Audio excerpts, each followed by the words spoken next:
Considering the recent release of the third quarter crime statistics for the 2024-25 financial year by Police Minister Senzo Mchunu, the South African Police Union, SAPU, has acknowledged the reported decreases in certain crime categories. However, SAPU emphasizes the need for sustained and enhanced support for law enforcement officers. Now, to continue this positive trajectory, we're joined by SAPU Spokesperson Lesiba Thobakgale to discuss the union's perspective on the latest crime figures and the support required for police officers. Lesiba, good to see you and thank you so much for coming onto the show. Thank you for having us and greetings to your viewers. So let's start off with your reaction to these numbers. Decrease in murder cases, a 3.3% reduction in rape incidents between October and December 2024. So that's positive, but the numbers remain high though. Yeah, it is true, Hugo. The numbers are still high, but we need to acknowledge the decrease because if one recalls, this is the second quarter where we've seen decreases in terms of crime being reported. And indeed, we need to acknowledge the Minister of Police. We need to acknowledge the National Commissioner for giving leadership in terms of fighting crime and also acknowledge the good work that is being done by our members. We are saying that we are not where we want to be because if we are saying that indeed we have arrived where we need to be, it is by when we don't have any crime that is being reported, meaning that proactive policing will be the one that is working.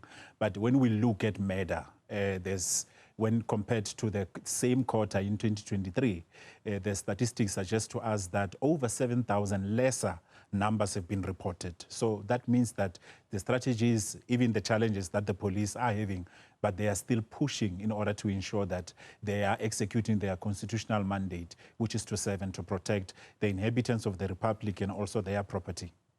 Okay, so in a moment, we are going to talk about the challenges that the police officers whom you represent still face. But let's talk about those things that are being done right, those things that are being done right by the Commissioner, by the Minister of Police. I mean, we have seen Operation Shanyela in terms of the strategy. We have seen the successes that were reported. I mean, a day before the crime statistics were released, that was on Thursday, thousands and thousands of firearms were destroyed. And then those firearms, you know, they didn't just take themselves to the police stations, but they are police officers who are dedicated, who are our members, who made sure that they remove those firearms, illegal firearms, from criminals in order to make sure that, you know, investigations are going on and arrests were made during those cases. There are some cases where those firearms were confiscated, where indeed there were convictions of the perpetrators who were arrested. So operations that have been embarked on. I mean, we've seen also the safer festive season operation that was running across the country, where there were a lot of deployments when it comes to police officers and even in terms of the resources. So the dedication and also the commitment that the members who are doing the work on the ground, being led by the National Commissioner in his management. So it really means that whatever that they are doing, it is starting to yield results as we are seeing the numbers going down. And our expectation, even in the next quarter, Hugo, we must mention that we expect to see it going down because if crime is going high, then even the investment confidence, it doesn't get to be guaranteed. And we need foreign investment. And the first thing you need to do in order to attract foreign investment is indeed to make sure that safety and security is guaranteed in a country like South Africa in this regard. Let's talk now about the shortcomings or the challenges that police officers face around resources. I think 2 months ago we reported a case in the Eastern Cape, I'm sure you're aware of it, where a police officer was killed in cold blood because his car wouldn't start and he was pushing his car and subsequently lost his life. Are these the sort of resources that you're speaking to that need to be enhanced? True. It starts from physical resources themselves. I mean, an example that you just gave of that police constable who just came out of college, whom out of pushing a police vehicle that couldn't start, he was killed and attacked by criminals and lost his life, and it is unfortunate. But there's still challenges which relates to those physical resources in order to make sure that policing, the machinery is running. Remember, policing, it runs throughout 24/7. We don't sleep when it comes to policing. Even at night, the machinery keeps on running. So the physical resources, they play a critical part. That is where we are saying that our expectation when the National Treasury, now in March, when they will be tabling the budget, we are expecting that when it comes to safety and security, and mostly when it comes to policing, they need to make sure that there is enough budget so that the resourcing thereof can be enhanced. And further to that, it goes to the human capital, because policing is not something that you can do virtual and so on, but it needs boots on the ground. It needs someone to be trained. It needs someone to be out there to take those patrols, to go and be in the charge office, to take those statements, to go and investigate. And when we heard in terms of what the minister reported, to say they are looking at to enhance crime intelligence, to enhance forensic services, to also enhance the issues of detectives in terms of crime investigations. Those are the steps in the right direction, which will deal with the challenges which are bringing the shortcomings. But we cannot talk about that without talking about police killings. That is another challenge that we are faced with in this country. As we have seen that 5 were killed on duty and then 8 were murdered whilst they were off duty. So it continues to show us that when our police officers are isolated, criminals target them, and clearly informed by the fact that the grudges that came out of the job that they are doing of being police officers. So the issue of police killing, it is still another issue. It is a major challenge. And our position as SAPU, it remains to be that police killings should be declared treason, so that those who are found guilty of such crimes would face harsher sentences, which we believe it will serve as a deterrence. But it cannot only just be something that we speak about when we go to the commemoration in September and only when we hear speeches, but we need to see action being taken, because if one police officer gets killed, it means that around 420 members of society in South Africa would not have a police officer to protect them. So we need to protect our protectors. We need to protect the little numbers that we have of our police officers vis-a-vis the population that we are having.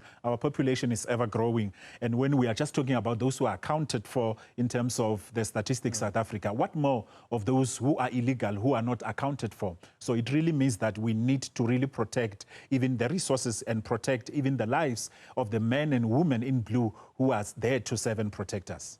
So let's talk about those ratios, the number of police officers per number of citizens. What are the current ratios, and how far are we from getting to what would be an acceptable ratio? The United Nations recommendation ratio, it suggests to us that one police officer is supposed to be responsible for at least 210 citizens. But the one that is being utilized in South Africa, unfortunately, it is a higher ratio. But when we look at the numbers... What is that ratio? 420. And that on its own is way extreme vis-a-vis the population and vis-a-vis the numbers that we have in the South African police services, which are around 183,000. But that 183,000, unfortunately, out of it, you must take out around 32,000 who are administrative in nature. And moreover, you still have lesser boots on the ground, because you still have functional members, some of them, whom are doing administrative duties as well. So we still have lesser numbers, lesser boots on the ground, and that on its own, we are even way, lesser in terms of the recommended ratio. But we are saying is that we were hoping that during this, the State of the Nation, that the President will also declare again that for the coming years, for the coming year as well, we would have the 10,000 the 10,000 who will go to be trained as well, because we want to see this project going on up until at least we can be able to go above the 200,000 mark, or up until such time where we are in line with the United Nations recommended ratio. Because honestly speaking, our members are indeed overrun by our population, but they are there sacrificing their own lives to make sure that they serve our own citizenry and to make sure that they serve and protect all of us. Are you convinced that there is the necessary willpower to ensure that there are more boots on the ground, that those ratios are right? And the reason I raise this question is obviously we've lost 14 soldiers, 14 SANDF members recently, who was sent to the DRC on what has been a thrifty budget. So the budget for South African National Defence Forces has been cut, but they were still put in the line of fire, right? So bringing that back home, do you get the sense that when the necessary authorities take these issues into account that you speak of, that they will be considered? Yeah, we are quite hopeful, more especially when we saw the first declaration of the 10,000 recruits, the young people who want to join the police going to college. And that has happened for the third year. The last batch is the one that is in college as we speak for this last year. But we want to see continuity in terms of that. And austerity policy, it is the one that is standing, unfortunately, in between in all of these issues. So the government needs to be decisive, more especially when it comes to the issues of resourcing the police in this regard. Because if we don't have a continuous numbers like we have seen with the 10,000, as it happened for the past 3 years, then it means that we'll continue to go down. And unfortunately, the reality we're faced with, we continue to resource with the 10,000. But the 10,000, when they come in to fill the spaces of those who have left. Unfortunately, the reality suggests to us that we don't have a real working retention strategy, because police officers continue to be attracted by private security companies, private investigation companies, and so on, and even the banks, for them to go there looking for greener pastures. So we need to deal with issues of the conditions of service so that it becomes, even more attractive for them not to leave the South African police services. So that as and when we are resourcing, it is not like we are having a bucket that is shallow at the bottom, but we continue to fill water, because definitely we will not see it filling up. So we really need to balance in terms of the retention strategy as and when we are resourcing. But a political will, it needs to come. And we are hopeful with the strategies and the interventions that we have seen the police minister doing, that we would see, even more resources coming into play, and more especially when it comes to the human capital, so that the South African police services can be fully capacitated. Obviously, we admit it is not going to be something that will happen overnight, but it is a process. We need to start somewhere. So the 10,000, as it started 3 years back, gave us hope that we are taking a step in the right direction. What we are saying is that government should not stop with that 10,000, because it brings in bigger numbers. I mean, during the festive season, you would have seen that the deployments of those newly trained constables, filling up in all our areas, then that will show you that there is even more confidence in terms of safety, because we are seeing even more boots on the ground. But if we are not going to maintain the very same, criminals are going to capitalize. Now we just came out of the festive season, and during the festive season period, that is where criminals are really capitalizing to really commit even more crimes. But as we have seen, the statistics suggest to us that, we were able, at least to a certain level, to put crime under control. So we need to improve in it. We need to see improvements in regards to that. And indeed, it needs a bigger political will. It needs budget. It needs the intervention of the National Treasury. Now, but when we talk about budget, Treasury will tell us countless times that they don't have the resources. But where there is or appears to be a resource is in funds or items that are confiscated from criminals, right? Yeah. What happens to those amounts? Because some of these amounts are vast amounts that could change the landscape for police officers. Are there conversations for Treasury to use some of that money to provide the various services and needs and resources for police officers? Yeah, now when we look at those amounts of monies, I mean, there's big monies that gets to be confiscated, as you are referring to. Under Border Management Authority, and also even the police are also there, the defense is also there.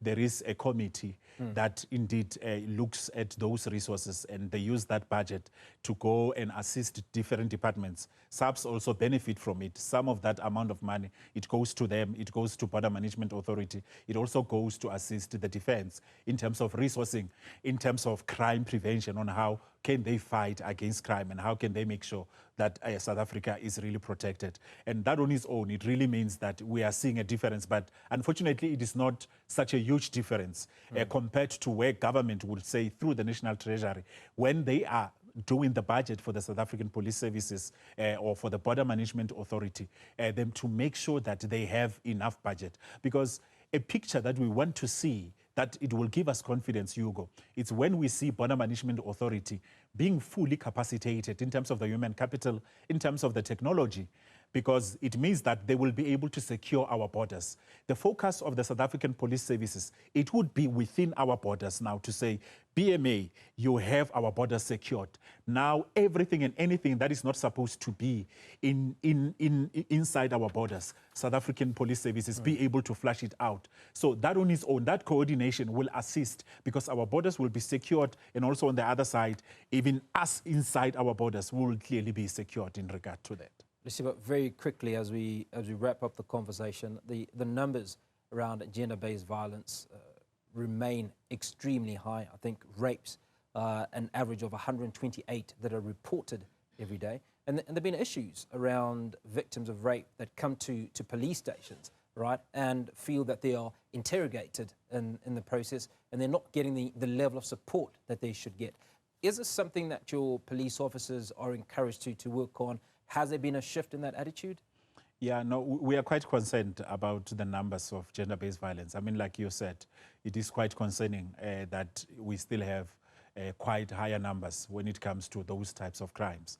And if you look, SAPS, we have seen them improving in terms of the victim support rooms that have been there within police stations.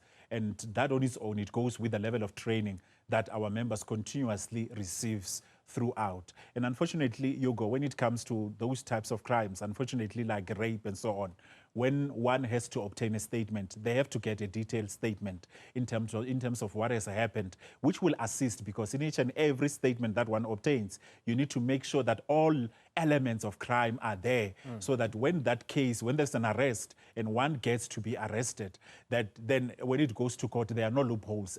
All the elements of crime appears there. And we really are hoping that with the continuous training, remember training, it is an ongoing thing. You cannot train someone and say that you are well enough trained, but we continue to see even more new trainings involved and even refresher courses that are being introduced so that our members can also be capacitated to deal with those types of crimes like gender-based violence. But we continue to see them. They are indeed making a difference in regards to those types of crimes as well. Lesiba, good to see you. Thank you so much for coming on to the show. Much appreciated. South African Police Union spokesperson Lesiba Thobakgale speaking to us around the crime stats that were recently released.